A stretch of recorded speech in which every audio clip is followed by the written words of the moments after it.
Malgré les dangers de la vaseline, elle crée une barrière occlusive. Elle donne une sensation de douceur, mais ne nourrit pas vraiment ta peau. Elle forme une barrière exclusive sur ta peau, le pétrolatum, l'ingrédient principal de la vaseline. Elle est issue des déchets du pétrole et elle empêche l'humidité de s'échapper. Tu vas me dire que c'est quand même très intéressant pour garder la peau hydratée. Oui, c'est vrai, mais en contrepartie aussi pour emprisonner toutes les bactéries, toutes les impuretés, toutes les salissures sur ta peau. C'est comme si on te soignait de la grippe, mais tu repars avec un rhume. La vaseline, vantée commercialement pour ses pseudo-propriétés hydratantes et protectrices, les campagnes de publicité fonctionnent, leurs arguments aussi, puisqu'ils parviennent à séduire les hôpitaux et à en faire usage. Ça ne veut pas dire qu'ils ont raison. Exemple, McDo.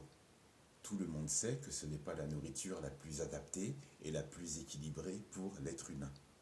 Une consommation excessive crée des problèmes, crée des maladies, des problèmes d'obésité et de multiples autres pathologies, et problèmes de santé sérieux et préoccupants. Personne n'interdit à McDo la vente de leurs produits pour autant. Ils lancent même des pubs régulièrement pour attirer une clientèle de plus en plus nombreuse.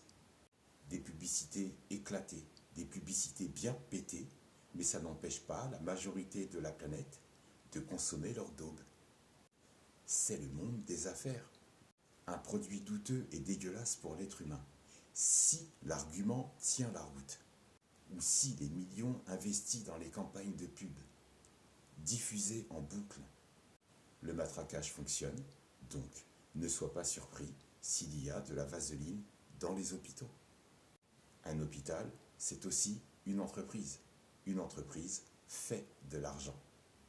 La vaseline crée une barrière occlusive qui empêche l'air et l'humidité de pénétrer. Ça peut sembler magnifique pour garder une peau hydratée. Mais pour une plaie, un peu de sérieux. C'est un peu comme mettre un couvercle sur une casserole en ébullition.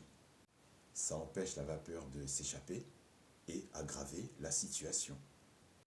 En effet, les blessures ont besoin d'air pour guérir correctement. Si la bactérie est appliquée sur une plaie, elle peut piéger les bactéries et l'humidité, créant ainsi un environnement propice aux infections.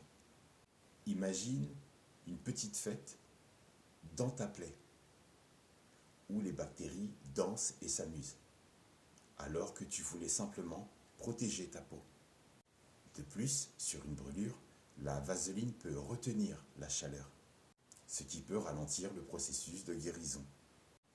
Donc, plus de temps à séjourner à l'hôpital, et la facture sera plus importante. C'est bel et bien le monde des affaires. Faire de la thune, encore plus d'oseille. Si la vaseline retient la chaleur sur une brûlure, il y a un ralentissement de guérison et la probabilité de causer plus de douleur.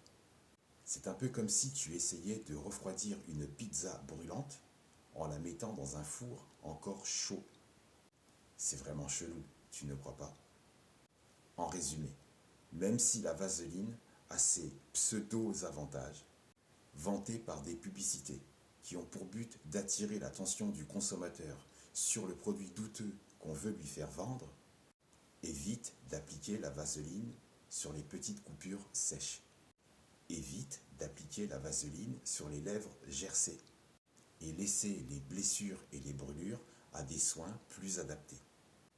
Après tout, tu ne veux pas que ta peau et celle des autres ne se transforment en boîte de nuit pour bactéries.